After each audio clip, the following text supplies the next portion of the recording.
नमस्कार, जय हिंद, वंदे मातरम साथियों। आप सभी के लिए ये शिक्षा मनोविज्ञान की जो टेस्ट सीरीज चल रही है, तो आज हमारा तीसरा दिन है। इसका मतलब आज हमारी तीसरे नंबर की टेस्ट सीरीज़ है और इसमें आपको 30 प्रश्न मिलेंगे। प्रतिदिन आप लोग 30 प्रश्नों को पढ़िएगा, अच्छे से अपनी तैयारी कीजिएगा। चलिए शुरू करते हैं अब हम बिना देर के हुए आज के हम टेस्ट सीरीज़ को। तो आप लोग ध्यान से पढ़ेंगे। पीडीएफ आपको डिस्क्रिप्शन बॉक्स में दिए गए टेलीग्राम चैनल से मिल जाएगी। और आपका पहला प्रश्न देखिए स्क्रीन पर। उत्तर बाल्यकाल का समय कब होता है, यानी उत्तर बाल्यावस्था का काल पूछा गया दोस्तों। क्या होगा इस प्रश्न का सही जवाब? ऑप्शन ए है 1 से 3 वर्ष तक, 3 से 6 वर्ष तक, ऑप्शन सी है कि 6 से 12 वर्ष तक, और ऑप्शन डी है कि 12 से 18 वर्ष तक। आपसे उत्तर बाल्यकाल यानी बाल्यावस्था का समय पूछा गया है। तो याद रखना है 6 से 12 वर्ष होता है, यानी बात तो किसकी हो रही है? बाल्यावस्था की ही हो रही है।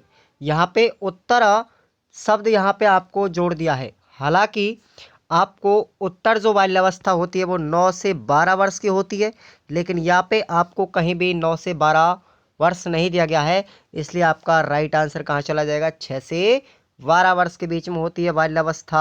ओके, याद रखना। ऑप्शन क्या हो जाएगा आपका? सी हो जाएगा। अगला प्रश्न देखिएगा आप लोग, क्वेश्चन नंबर 3। क्वेश्चन नंबर 2 है आपका कि जिस आयु में बालक की मानसिक योग्यता का लगभग पूर्ण विकास हो जाता है, कितनी वर्ष का बच्चा होता है कि भाई उसका मानसिक विकास लगभग पूर्ण हो जाता है, तो किस अवस्था के अंतर्गत हो जाता है, किस एज में जाकर के हो जाता है? तो आपको याद रखना है 14 वर्ष का जब बच्चा हो जाता है, यानी कि वो बच्चा किशोर अवस्था के अंतिम सोपान पर होता है, तो उस समय उसकी मानसिक योग्यता का लगभग पूर्ण विकास हो चुका होता है। तो आपका यहाँ पर ऑप्शन ए हो जाएगा राइट, याद रखना। अगला क्वेश्चन नंबर 3 बताइए कि निम्नलिखित अवस्था में यानी निम्नांकित अवस्था में प्राय बालकों का आकर्षण समलिंगी के प्रति होता है, यानी कि समान लिंगी के प्रति आकर्षण की भावना किस अवस्था के अंतर्गत बच्चे में जागृत होती है? यही प्रश्न पूछा गया है। प्रश्न को ध्यान से देखिएगा कि भाई प्रौढ़ अवस्था, शैशवावस्था, बाल्यावस्था या किशोर अवस्था। तो देखिए आपको याद रखना है किशोर अवस्था के अंतर्गत तो विपरीत लिंगों के प्रति आकर्षण की भावना होती है। विपरीत लिंग के प्रति आकर्षण होता है किसमें? किशोर अवस्था में, ठीक है ना। और आपको पूछा गया है समलिंगी यानी अपने ही समान लिंग से आकर्षण बच्चा किस अवस्था में करेगा? बाल्यावस्था के अंदर करेगा। याद रखना है आपको ये दोनों ही पॉइंट। ऑप्शन आपका सी करेक्ट हो जाएगा। चलिए अगले प्रश्न की तरफ बढ़ते हैं। उससे पहले यदि आपने हमारा वीडियो लाइक नहीं किया है तो दोस्तों लाइक कीजिएगा। प्रतिदिन आपको 30 इंपॉर्टेंट प्रश्न आपको साइकोलॉजी में पढ़ने को मिलेंगे। ऐसे ही आपको 10,000 प्रश्नों की टेस्ट सीरीज मिलेगी, ठीक है ना। आपको 10,000 प्रश्न करवाए जाएंगे साइकोलॉजी के अंदर रीट की परीक्षा तक। बालक के सामाजिक विकास में सबसे महत्वपूर्ण कारक कौन सा है? जाति भेद, आनुवांशिकता, वातावरण या फिर आनुवांशिकता तथा वातावरण। क्या होगा इसका राइट जवाब दीजिएगा दोस्तों। क्वेश्चन नंबर 4 का सही जवाब क्या हो जाएगा बताइए आप लोग। लाइव चैट के साथ साथ आप लोग याद रखें प्रश्न की जो संख्या है इस तरीके से लिख करके आप लोग जवाब देंगे कि भाई ऑप्शन सी है या फिर ऑप्शन आपका डी है। जो भी है आप लोग सीरियल नंबर लिख करके साथ में आंसर दीजिएगा। तो इस प्रश्न का सही जवाब हो जाएगा आपका, याद रखना है, बालक के सामाजिक विकास की बात हो रही, केवल सामाजिक विकास की बात हो रही है। तो भैया सामाजिक विकास में क्या होता है? केवल वातावरण आएगा, केवल वातावरण आएगा। यदि मानसिक और बौद्धिक के साथ साथ सामाजिक की भी बात होती तो आपका ये होता, लेकिन यहाँ पर केवल सामाजिक विकास की बात की गई है। तो सामाजिक विकास के अंतर्गत आपका वातावरण आएगा, आपका पर्यावरण आएगा, आपके आसपास के जो भी वातावरण में विद्यालय, परिवार जो भी आता है वो सब सामाजिक विकास के अंतर्गत आते हैं, ठीक है। तो आपका ऑप्शन हो जाएगा सी। नेक्स्ट क्वेश्चन देखिए आप लोग। लड़कियों में बाह्य परिवर्तन किस अवस्था में होने लगते हैं? लड़कियों में बाह्य परिवर्तन किस अवस्था में होते हैं? शैशवावस्था में, बाल्यावस्था में, किशोर अवस्था में या प्रौढ़ अवस्था में? क्या होगा इसका सही जवाब बताइए दोस्तों। हाँ जी, इसका सही जवाब हो जाएगा लड़कियों में भाई ये जो परिवर्तन होते हैं दोस्तों वो किशोर अवस्था के अंदर होते हैं। याद रखना ये लैंगिक परिवर्तन होते, किशोर अवस्था के अंतर्गत लैंगिक परिवर्तनों का उद्भव होने लगता है लड़कियों में और लड़कों के अंदर। ठीक है, जैसे आवाज़ का पतली होना, ठीक है, आवाज़ का पतली होना याद रखें आप लोग, और लड़कों के अंदर दाढ़ी मूंछों का आना, तो ऐसे, और लड़कियों में स्तन ग्रंथियों का विकास होना। तो ये आपके सब बाह्य परिवर्तन होते हैं, शारीरिक परिवर्तन होते हैं, लैंगिक परिवर्तन होते हैं जो लड़कियों में किशोर अवस्था में और लड़कों में भी किशोर अवस्था में दिखाई देते हैं। चलिए अगले प्रश्न की तरफ बढ़ते हैं, क्वेश्चन नंबर 6। चलिए इसका जवाब दीजिए आप लोग, क्या होगा इसका सही जवाब। भाषा विकास के क्रम में अंतिम क्रम यानी अंतिम चरण कौन सा है, अंतिम सोपान कौन सा है भाषा विकास का। ध्वनि को पहचानना, ध्वनि उच्चारण, शब्दोच्चारण या भाषा विकास की पूर्णावस्था। आपको क्लियर दिख रहा होगा, उत्तर तो आपको पहचान आ ही गया होगा। अंतिम सोपान पूछा गया भाषा विकास का, तो याद रखना भाषा विकास की पूर्णावस्था क्या हो जाएगा, भाषा विकास की पूर्णावस्था यानी कि ऐसी अवस्था जिसमें हमने भाषा विकास को लगभग पूरा ही सीख लिया हो, ठीक है ना, वो भाषा विकास की पूर्णावस्था होती है। आपका ऑप्शन डी राइट होगा। ओके, चलिए अगले प्रश्न की बात करते हैं। भाषा विकास के विभिन्न अंग कौन कौन से हैं, भाषा विकास के विभिन्न अंग कौन कौन से हैं। बहुत ही सिंपल क्वेश्चन है, याद रखिएगा, आप लोग आसानी से इसका जवाब दे सकते हैं। क्लियर, बहुत ही सिंपल क्वेश्चन, इजी है कि भाई भाषा विकास के अंग कौन कौन से हैं। अक्षर ज्ञान, सुनकर भाषा समझना, ध्वनि पैदा करके भाषा बोलना, या उपरोक्ता सभी। याद रखना इसका आंसर क्या होगा, डी लॉक हो जाएगा। अक्षर ज्ञान भी होगा, सुनकर भी भाषा हम समझेंगे और ध्वनि पैदा करके भी भाषा बोलना लगेंगे, तो ये भाषा विकास के ही अंग होते हैं दोस्तों। ओके, चलिए नेक्स्ट क्वेश्चन नंबर 8। बालक के चारित्रिक विकास की बात की गई है, उसका स्तर कौन सा है। बालक के चारित्रिक विकास के स्तर है मूल प्रवृत्त्यात्मक, पुरस्कार एवं दंड, सामाजिकता या फिर उपरोक्ता सभी। क्या होगा इस प्रश्न का सही जवाब, क्वेश्चन नंबर 8 का बताइए।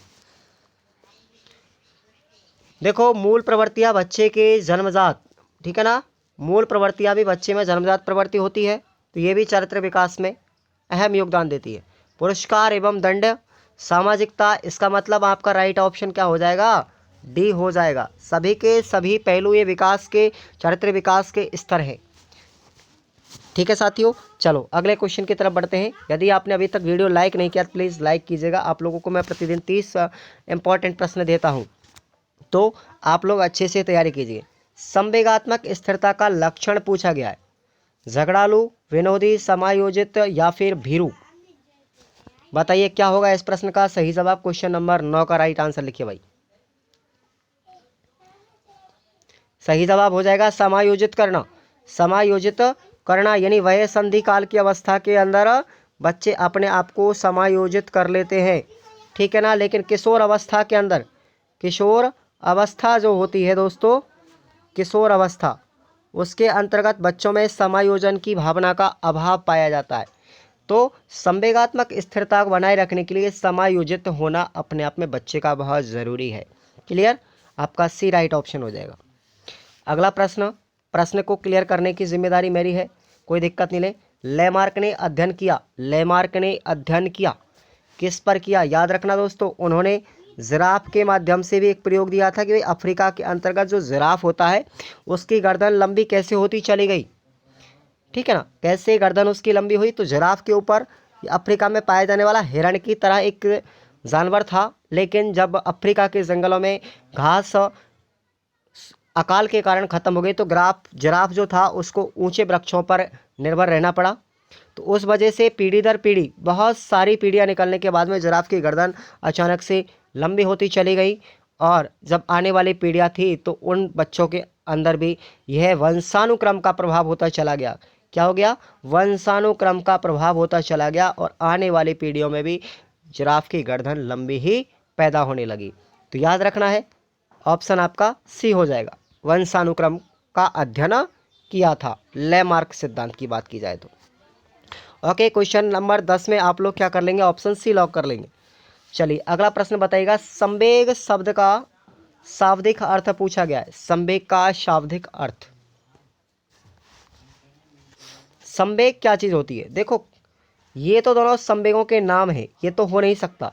स्नेह और प्रेम ये भी संवेग हैं, उपरोक्त में से कोई नहीं, ये भी नहीं हो सकता। तो देखो उत्तेजना या भावों में उथल पुथल क्या कहलाता है, संवेग कहलाता है। ये याद रखना है भैया, संवेग उत्तेजना या भावों में उथल पुथल क्या कहलाती है, संवेग कहलाती है। तो आपकी परिभाषा पूछी गई है यहाँ से, याद रखना, आपका ऑप्शन बी लॉक हो जाएगा। क्लियर। अगला प्रश्न देखिएगा, बालक के सामाजिकरण का प्राथमिक घटक पूछा गया है। प्राथमिक घटक सामाजिकरण का परिवार है, विद्यालय है, राजनीतिक दल या फिर क्रीड़ा स्थल, क्या होगा? क्वेश्चन नंबर 12 का जवाब दीजिए। सब जानते हो बालक का जो सामाजिक विकास होता है प्राथमिक स्तर की अगर हम बात करते हैं तो परिवार में होता है। बच्चे की प्रथम पाठशाला भी क्या होती है, प्रथम पाठशाला बच्चे की क्या होती है, परिवार भी होती है। प्रथम पाठशाला की बात की जाए, और उसका गुरु कौन होती है, उसकी माँ होती है उसका प्रथम गुरु।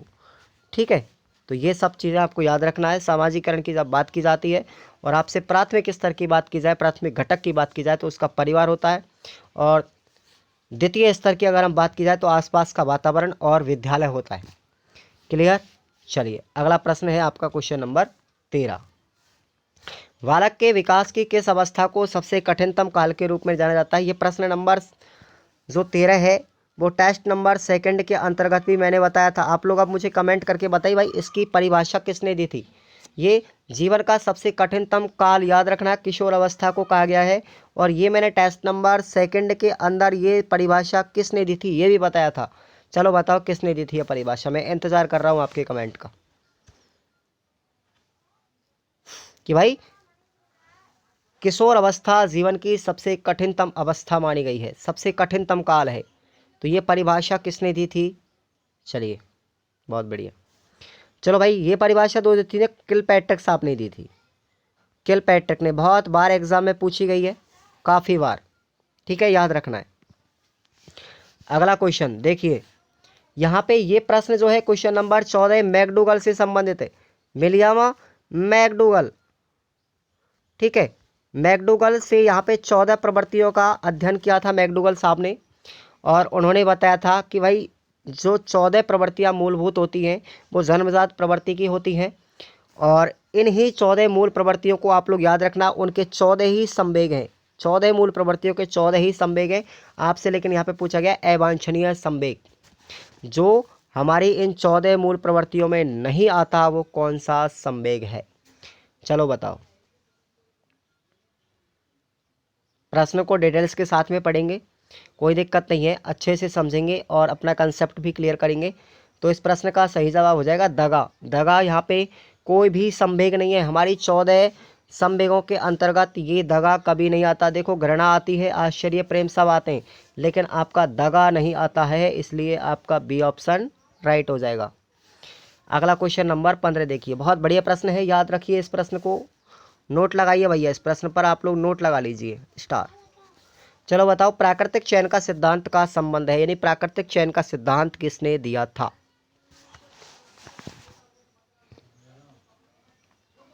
प्राकृतिक चयन का सिद्धांत किसके द्वारा दिया गया? याद रखना, सुकरात के द्वारा, प्लेटो के द्वारा, डार्विनवाद या डार्विन के द्वारा, या फिर रूसो के द्वारा।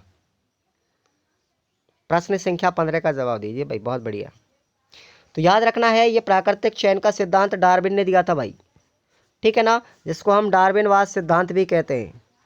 डार्विनवाद सिद्धांत भी कहते हैं। डार्विन ने जितने भी सिद्धांत बताए वो सब डार्विनवाद सिद्धांत कहलाता है, और उसमें से प्राकृतिक चयन का सिद्धांत भी एक है।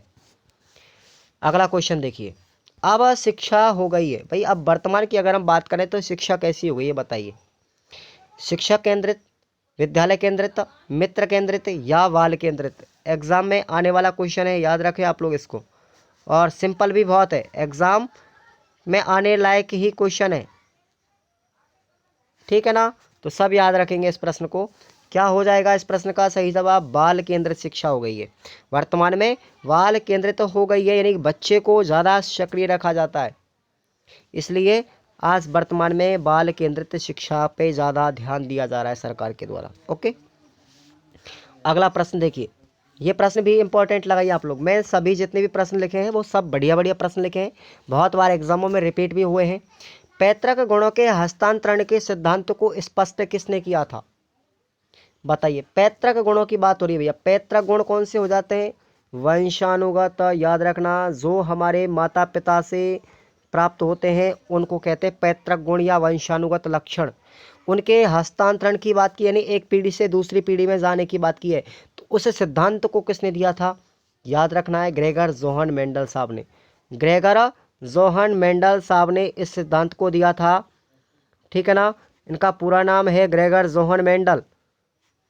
ओके, और ये ऑस्ट्रिया के रहने वाले थे।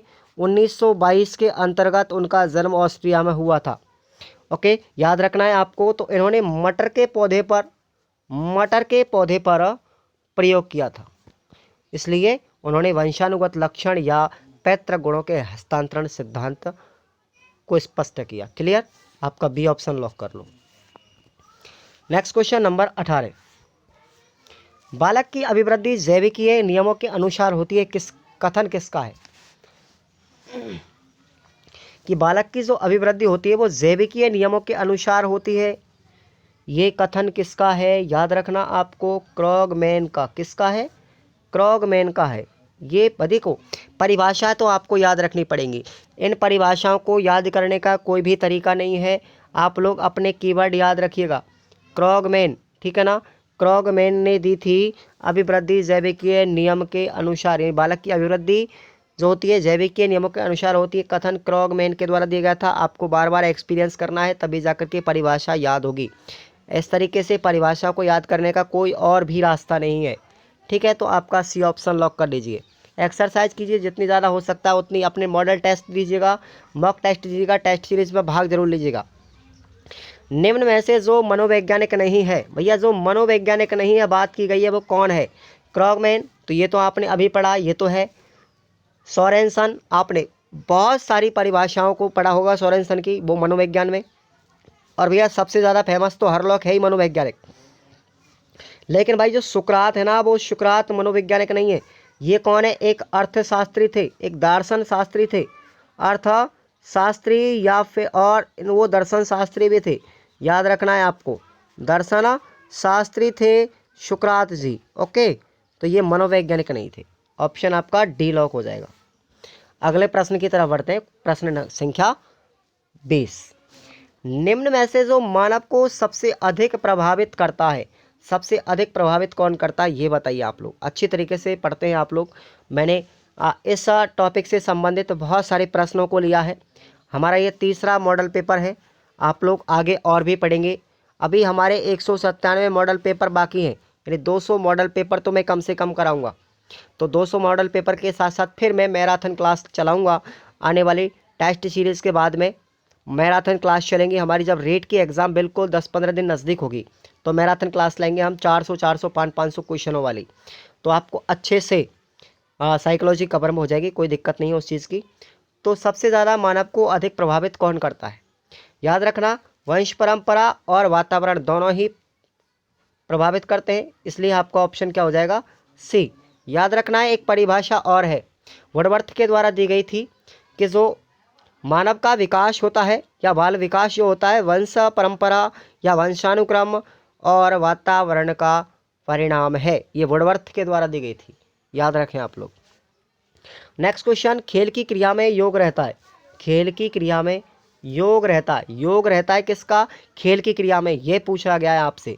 तो पढ़ाई का कोई योगदान नहीं होता खेल में, लिखाई का कोई योगदान नहीं है, उपरोक्त सभी हो नहीं सकता। तो बच कौन सा गया? कल्पना, ठीक है ना। कल्पना, इमेजिनरी, जो बच्चे अपने आप में कल्पनाशील रहते हैं उन बच्चों के अंतर्गत खेल क्रिया बहुत ज़्यादा योग रखती है अपने आप में। ओके, तो आपका ऑप्शन सी हो जाएगा। नेक्स्ट क्वेश्चन की बात करते हैं। भैया ये प्रश्न आप लोग याद रख लीजिएगा, नहीं है शब्द अगर आपको आ जाए तो प्रश्न को ध्यान से पढ़िए, ठीक है ना। निम्नांकित में से खेल पर आधारित शिक्षण विधि नहीं है। स्पष्ट दिख रहा होगा इस प्रश्न का सही जवाब आपको अच्छे तरीके से। देखो मॉन्टेसरी विधि ये बिल्कुल है, खेल पर आधारित है। मारिया मॉन्टेसरी शिक्षण पद्धति बच्चों पर की गई थी, खेल खेल में बच्चे को सिखाया गया था, है ना। डाल्टन विधि ये भी हमारी है, डाल्टन प्रोजेक्ट विधि जो होती है, ठीक है, लर्निंग बाय डूइंग के माध्यम से करके सीखो, खेल के सीखो। किंडरगार्टन फ्रॉवेल के द्वारा दी गई थी, याद रखना है, फ्रॉवेल के द्वारा कि बच्चों को खेल खेल में सिखाना चाहिए, जिसका नाम ही किंडरगार्टन है, ठीक है ना।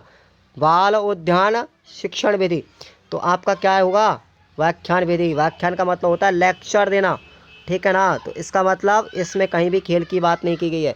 आपका ऑप्शन क्या हो जाएगा, सी लॉक हो जाएगा। व्याख्यान विधि खेल पर आधारित नहीं है। ओके, चलिए एक प्रश्न और आएगा, आगे चल के हम बात करेंगे। प्रश्न संख्या 23 देखिए। उससे पहले, खेल के माध्यम से संवेगात्मक तनाव और द्वंद्व, संवेगात्मक तनाव और द्वंद्व निकल जाने का सिद्धांत क्या कहलाता है? बताइए भाई, निकल जाने का सिद्धांत क्या कहलाता है? कि भाई खेल के माध्यम से हम बच्चे के तनाव और द्वंद्व को निकाल सकते हैं। ये सिद्धांत क्या है? रचना का सिद्धांत नहीं हो सकता भाई। रचना के माध्यम से बच्चे को और ज़्यादा कल्पनाशील बनाया जा सकता है। क्षतिपूर्ति का सिद्धांत, किसी चीज़ की तनाव और द्वंद्व के माध्यम से पूर्ति नहीं की जा सकती, हटाया नहीं जा सकता द्वंद्व और तनाव को। द्वंद्व का सिद्धांत, तो ये तो बिल्कुल इसका सिमिलर हो गया, गलत है। यानी मनोरंजन का सिद्धांत, बच्चे को यदि हम मनोरंजन कराएं तो याद रखना आपको तनाव और द्वंद्व से बच्चे को मुक्ति मिल सकती है, इसलिए उसे मनोरंजन सिद्धांत नाम दिया गया। ओके, अगला प्रश्न देखिए, पुनरावृत्ति का सिद्धांत किसने दिया था? देखो मैं हिंट दे देता हूं, किसने दिया था बताइए आप लोग पहले। पुनरावृत्ति का सिद्धांत देखिए, पुनरावृत्ति सिद्धांत पूछा गया है तो याद रखना आपको जो आकस्मिक परिवर्तन का सिद्धांत है, आकस्मिक परिवर्तन का सिद्धांत ये जिसने दिया था वही है इसके देने वाले। 1904 में आकस्मिक परिवर्तन सिद्धांत स्टैनले हॉल ने दिया था। किसने दिया था? स्टैनले हॉल ने दिया था। आपको ये याद रखना है 1904 में। तो इसका भी राइट आंसर क्या हो जाएगा? स्टैनले हॉल हो जाएगा दोस्तों। पुनरावृत्ति सिद्धांत अच्छे से याद रख लो दोनों ही सिद्धांतों को। अगला प्रश्न देखिएगा, बालक के खेल विकास को प्रभावित करते हैं, खेल विकास को प्रभावित करते हैं। तो ये प्रश्न तो याद रखना है आपको अच्छे से, बहुत ही सिंपल है। शारीरिक स्वास्थ्य, वातावरण, खाली समय, उपरोक्त सभी इसका राइट आंसर हो जाएगा। क्लियर, सिंपल सब सवाल था आपका, आसानी से हो जाएगा। चलिए अब वीडियो को लाइक कर दीजिए। आप लोग 26 की तरफ चलते हैं। खेलों की विशेषता है, यदि आपको हमारी टेस्ट सीरीज पसंद आती है ना दोस्तों, तो आप लोग दिल से ही आप लोग लाइक कीजिएगा, वरना लाइक करने की कोई आवश्यकता भी नहीं है, ठीक है। ये आपको अगर अच्छा लगे तो ही लाइक करें, वरना आप लोग लाइक भी मत कीजिएगा। ऐसा कोई आपसे फोर्स नहीं है, बस आप लोग पढ़ते रहिएगा और अपनी पढ़ाई को सुचारू रूप से रखिएगा। रीट 2022 के अंतर्गत हम 10,000 प्रश्नों को कम से कम पढ़ेंगे, इसी यूट्यूब चैनल के माध्यम से पढ़ेंगे। और भी बहुत सारे यूट्यूब चैनल हैं, हम उनसे अच्छी बेहतर और कंटेंट लाने की कोशिश करेंगे आप लोगों के लिए। और प्रश्न का लेवल भी हम उसी तरीके का आपको रखेंगे, लेकिन याद रखना मैं चैप्टर को कंप्लीट कराने के बाद ही अगले चैप्टर पर जाऊंगा, उससे पहले नहीं जा सकता, ठीक है ना। एक ही यूनिट से मैं लगभग कम से कम 2000 प्रश्न में कम से कम लूँगा। साइकोलॉजी में हमारी 5 यूनिट आती हैं और उनमें हर यूनिट से मैं 2000 सवाल को कवर करने की कोशिश करूँगा, ठीक है। तो खेलों की विशेषता देख लो आप लोग।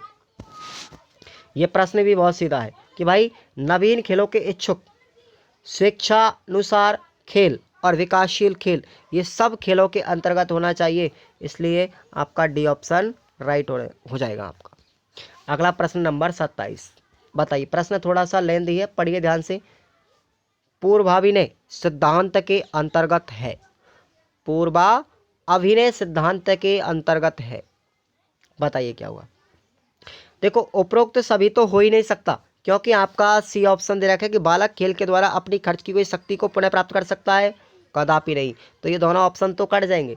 खेल द्वारा बालक अपनी अतृप्त इच्छाओं की पूर्ति कर सकता है, खेल के द्वारा अगर उसे कोई भोजन खाने की, अच्छा भोजन पकवान खाने की ज़रूरत होती है तो क्या उस इच्छा को पूरी कर पाएगा? कदापि नहीं कर पाएगा। तो इसका मतलब खेल द्वारा बालक अपने भावी जीवन की तैयारी करते हैं। क्या होगा इसका सही जवाब? कि खेल के द्वारा बालक अपनी भावी जीवन की तैयारी करते हैं। आपका राइट आंसर ए हो जाएगा। उसको बोलते हैं पूर्व अभिनय सिद्धांत, यानी अपने आगामी जीवन के बारे में पूर्व तैयारी करने को ही बोलते हैं पूर्व अभिनय सिद्धांत। ओके, याद रखें आप लोग।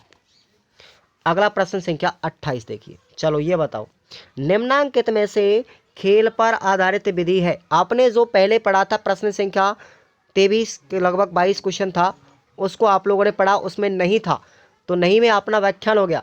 तो व्याख्यान तो आपका हो नहीं सकता, खेल पर आधारित है तो व्याख्यान नहीं हो सकता ना, इसलिए समस्या समाधान भी नहीं हो सकता।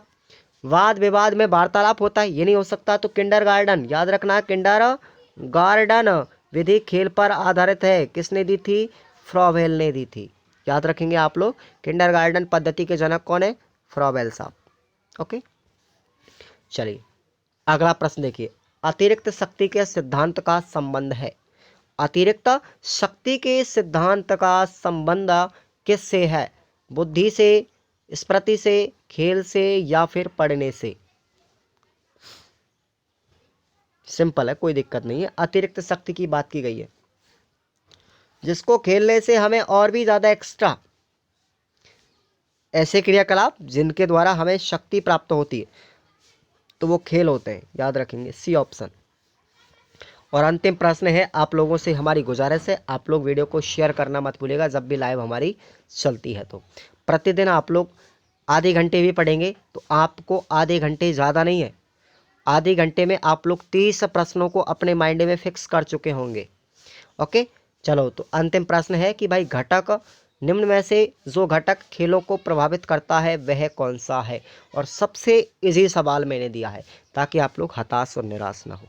आपका स्कोर आप लोग बताएंगे कमेंट में करके कि भाई आज मेरे कितने प्रश्न सही थे। याद रखें, आप लोग कमेंट करके ज़रूर बताएं कि हमारे 30 प्रश्नों में से कितने प्रश्न सही आए थे, ये भी आपको बताना है कितने सही आए थे। ओके, तो इस प्रश्न का सही जवाब हो जाएगा घटक खेलों को सबसे ज़्यादा प्रभावित करने वाला। वो घटक खेलों को सबसे ज़्यादा प्रभावित करता है।